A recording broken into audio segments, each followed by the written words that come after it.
În momentul în care ajungeam să fiu traumatizată psihic, nu mai îmi doream să fiu în sală.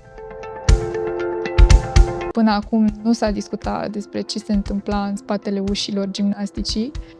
Este, din punctul meu de vedere, faptul că majoritatea dintre noi, dintre gimnaste, trăiam încă cu sentimentul de frică și manipulare. Am fost puțin ciufulită când eram mică, pentru că sunt convinsă că eram neascultătoare, adică și-am meritat-o. Toate fetele pe care s-au lăsat sau au fost date afară, mereu le-a făcut în așa fel să avem o imagine proastă despre ele.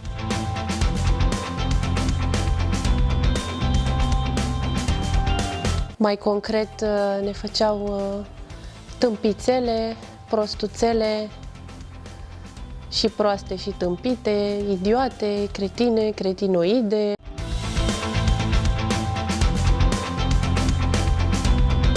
Nu doar mie mi s-au reproșat la mai multe, că suntem nesimțite, proaste, tâmpite. Făcută grasă în fiecare zi, vacă. Ești tâmpită, încordează-ți genunchii, întinde-ți picioarele, n-ai cum să faci așa ceva.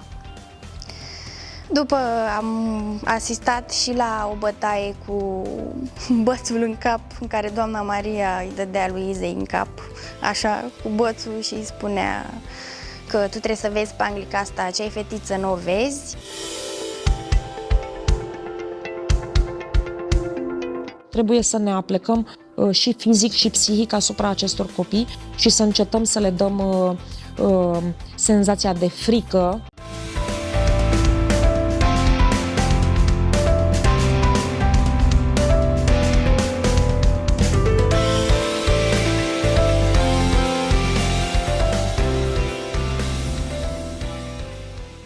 Mă numesc Maila Denisa Mihaela, în prezent am 22 de ani. Am început gimnastica în 2008. În 2015 am avut prima competiție în afară, în Franța, la Calais, unde am plecat cu doamna Maria, cu Luiza și cu alte antrenoare din țară. Acolo a fost... Să zic că de acolo a început coșmarul. Da, în 2015. Atunci au început aceste, nu știu cum să le numesc, violențe, traumatizări psihice, fizice. În momentul în care am ajuns la Calais, prima zi a fost să ne odihnim, să ne relaxăm, iar a doua zi am avut acomodarea, unde am stat 10 ore în sala de gimnastică, eu cu Luiza, pe premiza că noi nu suntem bune și că noi nu facem nimic cum trebuie pentru acest concurs.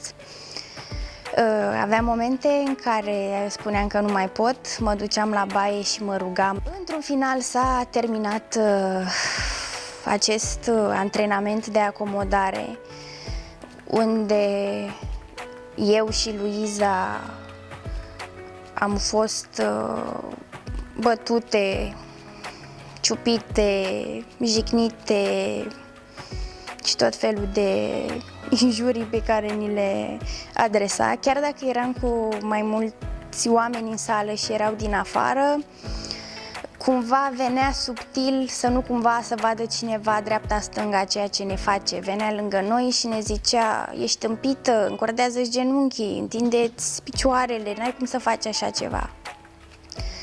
După am asistat și la o bătaie cu bățul în cap, în care doamna Maria îi dădea lui Izei în cap, așa, cu bățul și îi spunea că tu trebuie să vezi panglica asta, ce ai fetiță, n-o vezi.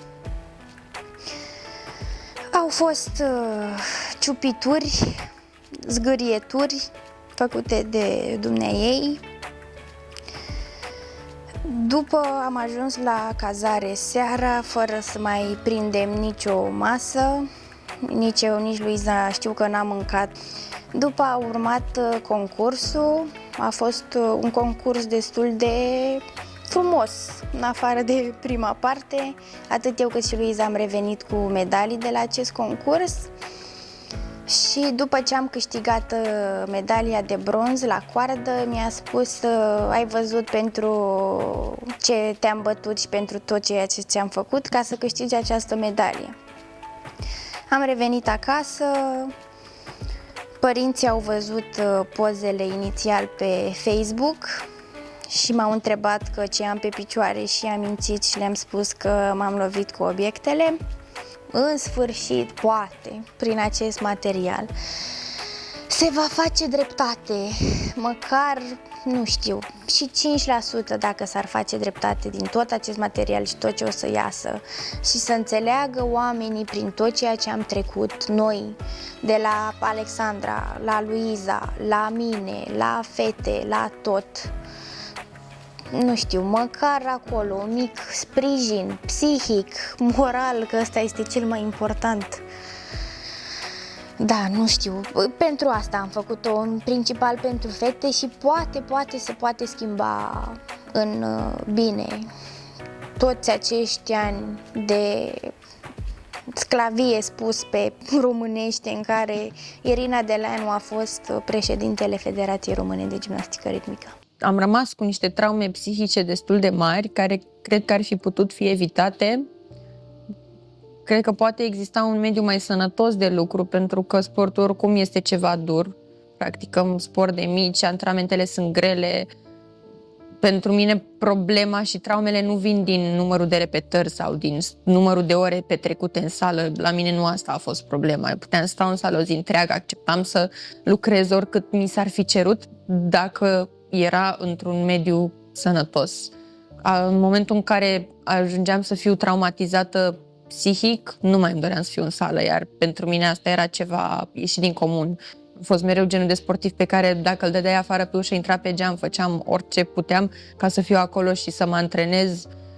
De foarte multe ori mi s-a spus că sunt foarte muncitoare, de-aia zic, n-am avut o problemă cu faptul că sute de mii de repetări, că trebuie să stăm mult în sală, că există oboseală, că există presiune, dar când numărul ăla mare de repetări și orele alea multe petrecute în sală sunt într-un mediu toxic și moral nu mai ești ok, devine foarte greu să reziști. Un băț peste umăr, peste cap, peste coc, peste picioare, niște unghii băgate în carne. Am mai fost odată pusă la perete și împinsă la perete sau împinsă afară din sală sau, mă rog, ce în cazul meu au fost o parte foarte mică din tot ce a însemnat trauma totală. Pentru mine abuzurile psihice au fost problema, cum ziceam și mai devreme, de la apelative referitoare la felul cum arăt, făcută grasă în fiecare zi, vacă și în alte feluri. Proastă, mă rog, nu m-a afectat foarte tare când eram făcută proastă, că oamenii la nerv mai zic despre persoane, bă, ești prost sau, mă rog, și știam că nu sunt, adică ieșea din discuție, nu știu, țărancă, e greu să revin la ele. De foarte multe ori mi se spunea că nu vreau să fac, că nu vreau să muncesc, că nu-mi doresc, adică de ce aș mai fi în sală dacă nu mi-aș dori, de ce aș mai sta atâtea ore dacă nu aș vrea să fac. Foarte mult pe felul cum arătam, deși uitându-mă în urmă, nu cred că am fost vreodată atât de grasă și cred că acest cuvânt grasă poate fi evitat. Mi-aduc aminte, după o competiție în 2019, a fost ultimul concurs înainte să mă accidentez. Eram chiar foarte slabă atunci, foarte slabă. Arătam bine și din cauza durerilor la genunchi pe care le aveam în perioada respectivă, drept urmare, la următorul concurs m-am și accidentat. Se vede chiar și pe filmare, există filmarea pe YouTube, se vede că mă ridic foarte greu din poza de final, pentru că mă dureau genunchii, repet. Și mi s-a spus ulterior că atât de grasă sunt că nu mă pot ridica de jos. Ceva ce n-avea treabă de niciun fel cu realitatea. Dacă s-ar fi întâmplat așa ceva, de ce n-au făcut atunci plângeri? Nu știu, întreb și eu. Adică... Probabil că se considera că așa trebuie să fie, așa merge performanța, cu o palmă, cu o smucitură. Nu cred, că eram după Revoluție mult timp. În 2009 deja eram mult timp după Revoluție, adică eram de-a dreptul democrației, nu mai eram. Democrația se instaurase foarte bine, adică nu cred așa ceva. și repet, ai libertatea să pleci. Îmi doresc, Luiza, dacă îmi permiți, să urmărim firul poveștii. Sigur, tu ai legătură cu forul internațional, ai fost în numeroase țări, la numeroase competiții, ca antrenoare, ca arbitră, ca sportivă. Se încurajează astfel de expresii sau există un protocol din partea FIG prin care se precizează foarte clar că nu este indicat sau chiar este interzis ca o sportivă să fie jignită, să intre într-un malaxor de bullying permanent? Ce știi concret că se întâmplă pe plan internațional, că poate România a rămas repetentă la anumite capitole? Știu clar că există niște reguli impuse de Federația Internațională de Gimnastică. Eu am și studiat un pic pe tema asta pentru că lucrarea mea de dizertație se învârtea în jurul comportamentului etic al specialistului în educație fizică și sport și am studiat chiar și câteva cazuri de abuz din alte țări. Este o metodă care se practica, din punctul meu de vedere, în trecut destul de mult, jignirea gimnastelor, implementarea fricii și așa mai departe.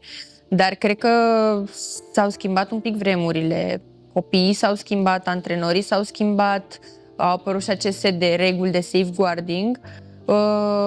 În cazurile în care nu s-a ținut cont de ele, a apărut o repercursiune a acestui lucru, adică gimnastele au venit sau sportivii au venit și au spus nu e ok, nu mă mai înțeleg cu antrenorul, s-au schimbat niște aspecte. Sunt antrenori și sportivi care au încetat colaborarea din cauza acestui lucru, sportivi care au început să se antreneze cu alte persoane. Mai există un caz de tot așa abuzuri în sală la un lot de ansamblu. Am și asistat la niște momente pentru că este vorba despre un lot de ansamblu cu care eu am concurat la Rio, într-o altă țară, și care la fel fetele se plângeau că antrenarea era foarte dură, că nu le lăsa să meargă la baie și așa mai departe. Și s-au luat măsuri în sensul că antrenarea respectivă a continuat să antreneze ansamblu, dar asistată de cineva în sală. Adică se iau niște măsuri, se încearcă o remediere a acestui bullying permanent. Atmosfera în sine a antrenamentelor era una severă și sentimentele tuturor a celor care erau pe covor era de frică. Începusem ușor să-mi dau seama că fac gimnastică de frică să nu fiu bătută, să nu fiu jignită. Am în minte clar un moment de la Alia Manoliu în care am fost luată de coc, fără niciun motiv, și făcută așa titirez prin toată sala. Am avut o competiție în Sicilia,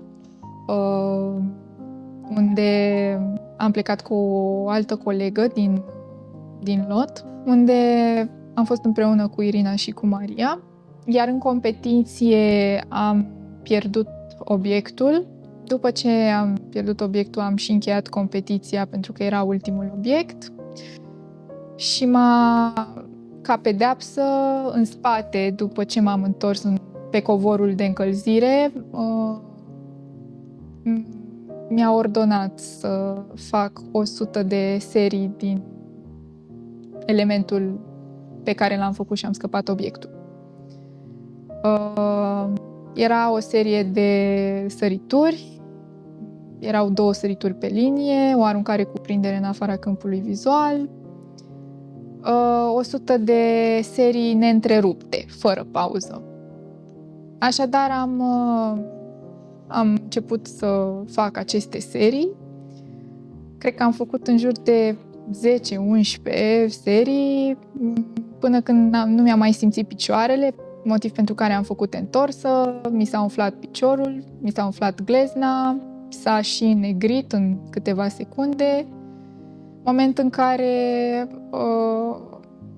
am încercat, din frica de a nu mă vedea că stau și că pățisem ceva, încercam să fac din nou acele sărituri, deși știam că nu aveam cum, doar încercam să mă mișc pe covor, să nu mă vadă că stau.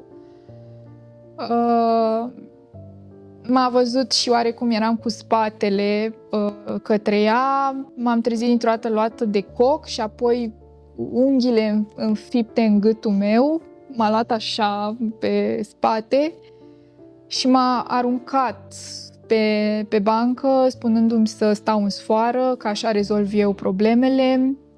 A chemat apoi pe Irina, care a venit și mi-a aruncat o privire foarte indiferentă și rece și mi-a zis că nu se aștepta la altceva din partea mea. Au chemat asistenții medicali și m-au pansat, mi-au pus tot ce aveam nevoie, era o întorsă. Până la hotel m-a ajutat Diana, colega mea. Tot ea m-a ajutat să urc până în cameră, să mă așez în pat, să-mi aducă și gheață pentru a pune pe picior, să mă întrebe dacă sunt în regulă. Poate că oamenii nu-și explică de ce abia acum aceste campioane se reunesc în aceeași voce și explică o serie de evenimente. Cum poți să explici publicului de ce reușești acum să pui lucrurile în ordine și să expui povestea ta și în spațiu public și nu s-a întâmplat atunci. Toată lumea poate așteaptă acest răspuns. În contextul în care există această ipoteză că se dorește demiterea unui președinte, că există o răzbunare, că ar trebui să fiți recunoscătoare pentru pregătire, pentru tot acest mediu în care voi v-ați desăvârșit sau nu, ca și sportive. Care este explicația ta în acest moment pentru toate cele menționate? În momentul în care am văzut că astfel de practici încă se mai fac și nu s-a renunțat la acest abuz psihic și fizic față de gimnaste, am simțit nevoia să-mi spun și eu povestea, în speranța de a salva celelalte generații de a trăi aceeași frică pe care am trăit-o și noi la rândul nostru, atât noi cât și celelalte generații de dinainte, să vină pe covor și să simtă frica de a face lucruri. Important este să simtă plăcerea de a face sportul pe care îl iubesc și totodată de a se concentra și de a fi susținute să ajungă la ceea ce își propun să facă. Pentru că în cele din urmă un sportiv asta își dorește cel mai mult din tot ceea ce face, motivul pentru care depune atât de multă muncă, sacrificii și efort este tocmai pentru a ajunge să-și îndeplinească visul, să fie campion european, mondial, olimpic. Și aceste lucruri nu vin printr-o atmosferă, nu ajută o atmosferă unde se cultivă frica. Ajută o atmosferă prin care sportivul este susținut, există atenție la nevoile lor, există comunicare. Doamna Irina i-a spus Sabinei că e cu ochi. Mai concret, ne făceau tâmpițele, prostuțele și proaste și tâmpite, idiote, cretine, cretinoide. Tot așa, în direcția asta, pe mine m-a mai făcut odată doamna Irina curvă și așa mi-a spus mie în sală când aveam 14 ani. Țărancă proastă, țărancă, țărâncuță. Apropo de țărancă, mi-am adus aminte un episod care mi s-a întâmplat, cred că chiar în prima săptămână de lot, după ce am fost selecționată la lot. Stăteam în cantonament la Olimpia, la hotel, și ne-au dat să mâncăm într-una din zile rasol de vită cu piure și ciorbă și n-am putut mânca vita. Și am mâncat doar piureu și ciorba și ele mereu verificau ce mâncam noi cu doamnele de la cantină și apoi ne certau și m-au făcut ciorbăreasă, țărancă, săracă, că la mine la țară acolo nu se mănâncă decât cartofi, că noi nu știm ce e carne, că carnea e scumpă și în sărăcia noastră noi mâncăm doar cartofi. Cred că ca să poți să faci față la aceste abuzuri, acum există acest cuvânt bullying, da? Este un abuz psihic asupra sportivilor. S-au întâmplat și în 2024 și în spate mulți ani. Cred că motivul e frica, într-un fel. Cred că frica a modelat niște personaje. Multe Pentru mine, de exemplu, multe chestii n-am făcut sau am reacționat într-un fel de frică, că mi-a fost frică și cred că dacă n-ar fi factorul ăsta, ar fi mult mai diferit, mult mai multă plăcere. Chiar dacă eu iubeam ce făceam, mi-era și frică uneori, unele zile chiar mi-era foarte frică să intru și în sală. Cred că de frică lumea nu a discutat, pentru că e greu să vii în sala de antrenament, să lucrezi one-to-one cu antrenorul după ce ai vorbit despre faptul că că ai fost jignit sau că ai fost atins fizic sau că ți s-au spus niște apelative cu care te simți rușinat și te simți cumva lovit. Nu cred că ai încredere în antrenorul ăla și cred că ești extrem de expus și de vulnerabil în momentul în care intri acolo. Că suntem nesimțite, proaste, tâmpite. Cred că te simți vulnerabil în momentul ăla când mai mulți ochi se uită la tine și tocmai din punctul ăsta de vedere cred că devii și mai vulnerabil și casabil în momentul în care ți se spun anumite lucruri, în momentul în care nu se ia în seamă dacă îți curge un sânge din nas sau dacă te-a lovit ceva. Cred că sunt momente în care ai fi putut să înțelegi că ai greșit și puteai să-l iei în brațe și n-ai făcut-o și nu ai spălat lucrurile alea și gimnastele alea au plecat cumva cu senzația asta de vinovăție, pentru că până la urmă e vina ta de câte ori nu-ți reușește. Noi ca antrenori parcă nu știu de ce nu ne mai luăm responsabilitate pentru excelența asta în performanță, parcă doar culegem roadele, știi? Dar într-un fel este și responsabilitatea ta ca antrenor să reușești acea mișcare și atunci nu știu dacă te ajută prea mult să dai apelativ după apelativ și să jignești sportivul din fața ta, care oricum este vulnerabil. Cred că majoritatea au simțit senzația de frică. Există educația cu forța. Nu pot să spun că nu am fost ciufulită atunci când eram mică, dar nu la modul să fie o traumă sau ceva, adică nu la modul acela care s-a speculat în mass media și așa, copii traumatizați și torturați și de antrenorii de gimnastică. Nu există așa ceva. Da, am fost martoră, sunt mult prea multe pentru a putea să țin pasul. Țin minte momente de pedepse, le puneau să repete același element din nou și din nou și din nou până când se loveau, se accidentau în vreun fel. În moment în care începeau să țipe la ele sau să le spună că e din vina lor, că sunt vaci grase și că de asta. Aveam o colegă care era foarte micuță, firavă, efectiv, mult mai micuță decât noi toate ca înălțime și fiind foarte ușurică, ea era de cele mai multe ori ridicată pe sus și deși se arăta cum ar trebui să fie făcut un element, după era trântită pe jos, s-au lăsat efectiv să cadă pe podea. Într-un mod, sunt multe lucruri pe care nu mi le pot explica nici în ziua de astăzi, deși am stat să mă gândesc mult timp la chestia asta, de ce se întâmplau lucrurile acestea, cu ce greșisem eu sau colegele mele pentru a avea un astfel de tratament. Au fost și colegii care au plecat cu un ochi vânăt din sală.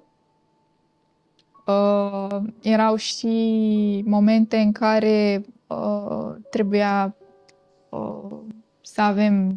să pregătim elemente de flexibilitate, de mobilitate și țin minte că pe una dintre fete s-a lăsat cu greutatea